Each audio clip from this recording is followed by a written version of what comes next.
Hey YouTube, welcome to another episode of Listen Closely.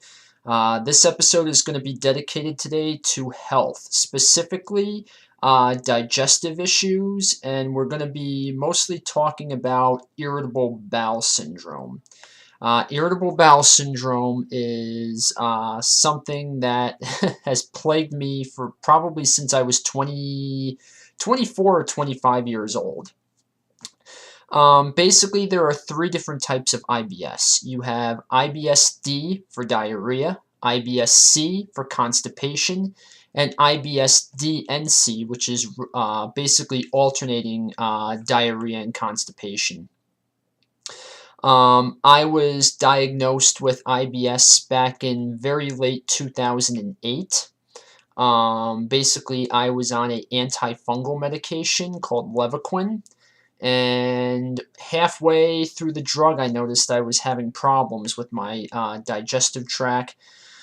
And I called my doctor and said, hey, I'm experiencing some issues. Should I continue with this? And they were like, oh, yeah, go ahead. It's fine, it's fine. So I finished the course of the drug, and, I still had the problems for, 2 weeks after I finished it. And then afterwards, pretty much all hell broke loose. And I went through 5 years of hell with IBS. Turns out I had two things going on in my gut. I had an H. pylori bacteria infection and small intestinal bacterial overgrowth. I was eventually treated for both of them, and after several months in 2012, after being treated for the SIBO, probably around September, things started to clear up. And then I went 5 years feeling okay until this year when all of a sudden I had a relapse after taking 3 antibiotics for prostatitis.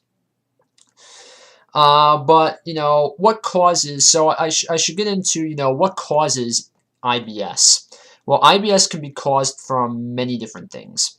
One of the notorious factors of IBS is stress. A lot of people will report getting or having IBS triggered in the body after a virus. Antibiotics and antifungal medications are very much a huge culprit of irritable bowel syndrome. And, there's also two people who have celiac, which is different allergies to wheat and different grains too, I think. And then, of course, there's lactose intolerance. Now, the other thing with IBS is IBS usually tends to run in the family.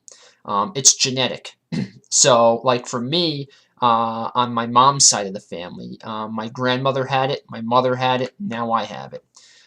So IBS tends to run in families. It's very similar in the same way to IBD for Crohn's disease and ulcerative colitis. They tend to usually run in families as well, especially Jewish families for some reason. And so usually those types of things, food sensitivities and allergies, which is, celiac and lactose intolerance. And then, of course, you also have, stress, people who are going through grief, death of a loved one, a bad breakup in a relationship. Those people can experience IBS symptoms. A virus can sometimes trigger it. Again, if you have, an infectious case that causes a bacterial outbreak. And then, of course, the notorious one is antibiotics, and also antifungals can do the same thing that antibiotics can do. So you'll be categorized if you have IBS with one of three different types. You'll either have alternating diarrhea constipation IBS. You'll have IBS-D, which is IBS diarrhea, also known as spastic colon. And then you will have IBS-C, which is IBS constipation, also known as sluggish colon. Now, how is IBS usually diagnosed? Well, it depends on how you came down with your IBS. Usually what they'll do is doctors' offices, they'll run a slew of tests, including testing you for lactose intolerance, different, celiac disease, which those are both blood tests. You will also have one of the other things, depending on when your symptoms started, they'll give you several stool culture tests, especially if you've been on antibiotics. So they'll be looking for things such as C. diff, that's a very notorious one, and also they'll be checking to make sure the bacterial balance in your digestive tract with things like streptococcal, E. coli, that those things are in balance. There's also the which I had done, the small intestinal bacterial overgrowth test. That is just you drink about 4 ounces of some fluid, and what'll happen is every 20 minutes you do a breath test. And the way the breath test works is if you blow over, basically the scaling on the breath test is based on a ppm meter. And basically anything that's under 20 is considered normal. If you blow over a 20, you're considered testing positive for small intestinal bacterial overgrowth, which basically means the normal bacterial balance in your colon is basically overgrowing into the small intestine. Small intestine has very small amount of bacteria in it. It's most of your bacteria is in the colon. So you want to have that checked if everything else is coming out negative. Just a word to the wise: if you do have the SIBO test done, stick close to the bathroom, because the stuff that you drink is going to irritate the bacteria in your gut. The liquid, I don't know the name of it, but the liquid that you drink, the 4 ounces of it, usually it causes the bacteria to give off hydrogen, which is how they measure the that's the amount of hydrogen the bacteria gives off, is how they measure whether or not you have an overgrowth or not. So there's that. And if everything comes back negative and they don't know what's causing your IBS, then what else could be doing it? Well, what I did find out is, even though in most cases of IBS where they just can't find anything wrong with you and they've ruled out, other things like, diverticulitis and Crohn's and colitis, then usually what happens, and Crohn's and colitis is pretty easy to rule out too, because usually you bleed with that one. You'll see blood in your stool. If you're not seeing blood, that pretty much rules out colitis. Oh, excuse me. If you do happen to have Crohn's disease doesn't always cause blood in the stool, but usually in most cases, if they can do a blood test for Crohn's, and usually people who are having digestive issues, when they do the blood test, they'll usually have a high white blood cell count, because that means there's inflammation and the body is fighting off basically an infection or an inflammation of the stomach lining. So if everything though rules out and you're still having IBS, and you're not stressed, or you don't have any allergies, and maybe you were on an antibiotic and you were fine before the antibiotic, but now after taking it you got all these digestive issues, but all the tests are coming back negative. So what then? Well, I learned through a naturopath that a lot of times what happens is, when you take an antibiotic, the antibiotics change the good bacteria in your stomach very slightly. And that slight deviation does not show up on typical stool culture tests. So there is a test for it. It usually costs between $200 to $300 if you're willing to have the test done. It's not usually worth it, because most times even naturopaths will tell you to just get on a strong probiotic. And that's pretty much what you have to do. So that's pretty much how they usually diagnose different issues. Another thing to look out for too is H. pylori bacteria. I had H. pylori bacteria. A lot of gastroenterologists will tell you that H. pylori bacteria will not trigger IBS. I'm here to tell you it does. When I had H. pylori bacteria, if you've never had it before, you can get a blood test for it. It will usually show up positive in the blood work, or you can have a stool culture test done. But usually H. pylori bacteria, when I had it, They put you on a terribly strong sequence of antibiotics to get rid of it, known as the Prev Pack. It has amoxicillin, clarithromycin, and another drug that reduces the amount of acid your stomach produces.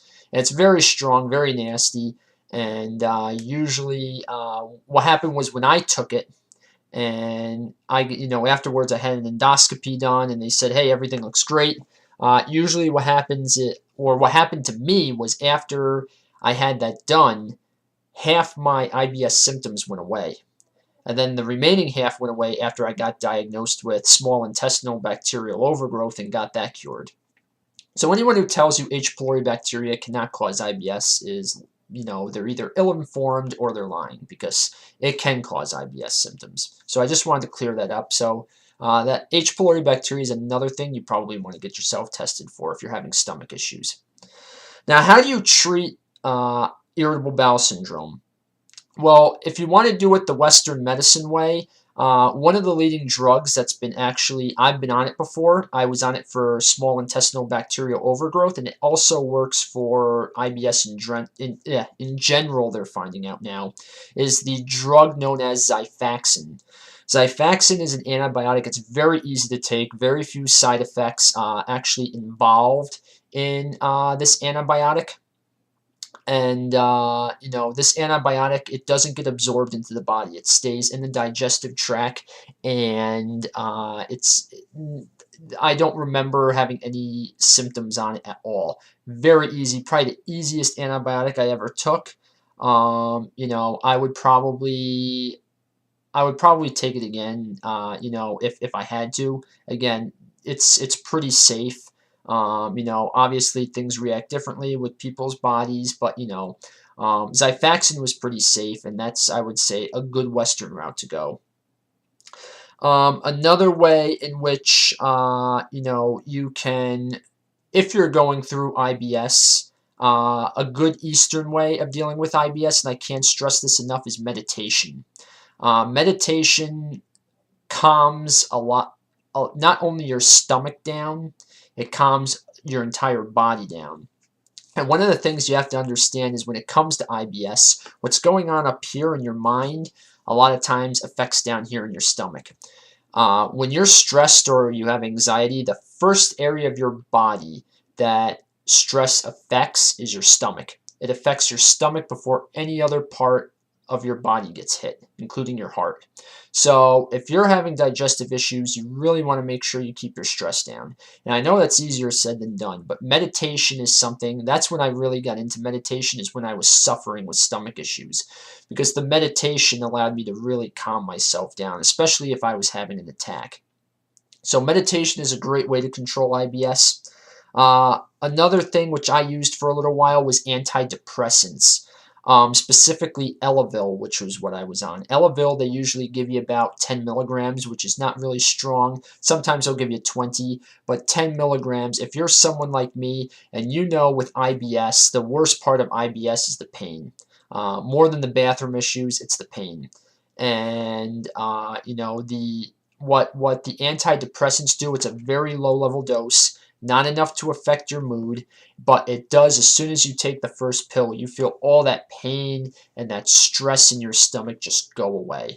It relaxes your gut. I was on it for a couple of years. It really took the edge off me, and I did great, and I did not have any side effects from it. And when it was time to get off, I could get off it easily. I know some people can have problems getting off antidepressants, but knock on wood, I was able to get off of it easily.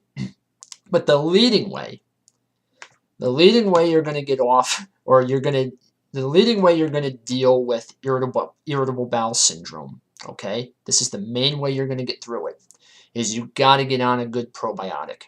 Can't stress that enough. You can do over-the-counter probiotics like Culturelle or Align, but if you have a serious digestive issue like IBS, it's most likely because your bacterial balance is thrown off. And so you need to get on a pretty decent, a good strong you need to get on a good strong probiotic.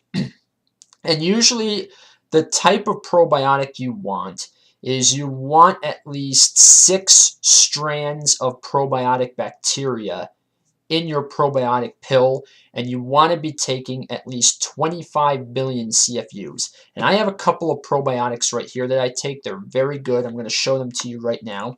The first probiotic is from Claire Labs. It's Therapeutic, I think it's, or Therabiotic, excuse me, complete. I'm going to put this up to the screen a little bit, see if we can get the camera to adjust, which I don't believe it is. Maybe there it says it. Let's see, right here it's about 25 plus billion CFUs, which is cultures. You can't really see that good. I apologize. I guess I need a better better webcam. But this is a very good. These are pill probiotics. I'll just take one out here so I can show you. So these are what the probiotics look like. They're capsules. And just to give you an idea, which you probably can't see this, let's see, this is a list of all the strands of, of all the probiotics that are in these pills. I'm sorry, I can't seem to line this up properly, so my apologies. But you have stuff in here like Acidophilus, Bifidus, lots of Lactobacillia and Bifidobacteria, cultures, all good for you. Now, pills are good for some people. There's also powder-based probiotics. The powder-based probiotics are basically powder that you mix into a glass of water and you drink them down. Powder probiotics, in my opinion, are a little bit better because they're a concentrated dose. They really get into your system quicker than the pills. So I have another probiotic right here that I'm taking right now, and this is actually helping me with my IBS. It's called HMF Replete. This is the one I recommend the most.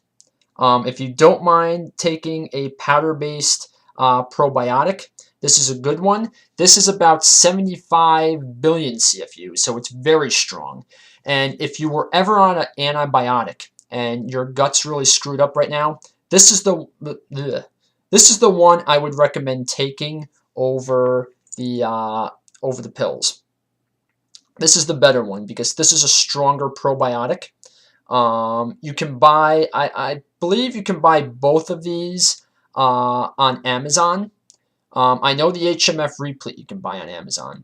Both of these you want to keep refrigerated, by the way. Always keep your probiotics refrigerated because it keeps the cultures alive.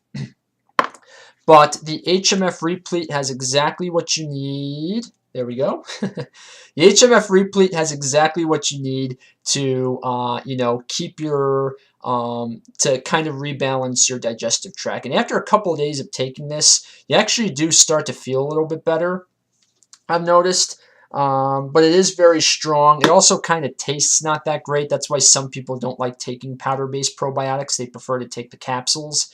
And if you prefer to take the capsules, that's fine. But if you're having a lot of problems with IBS, I recommend go to your naturopath store or go on Amazon. Get the HMF Replete. It's produced by Genestra Brands. I believe that's how you say it. Genestra Brands. They're the company that makes HMF Replete.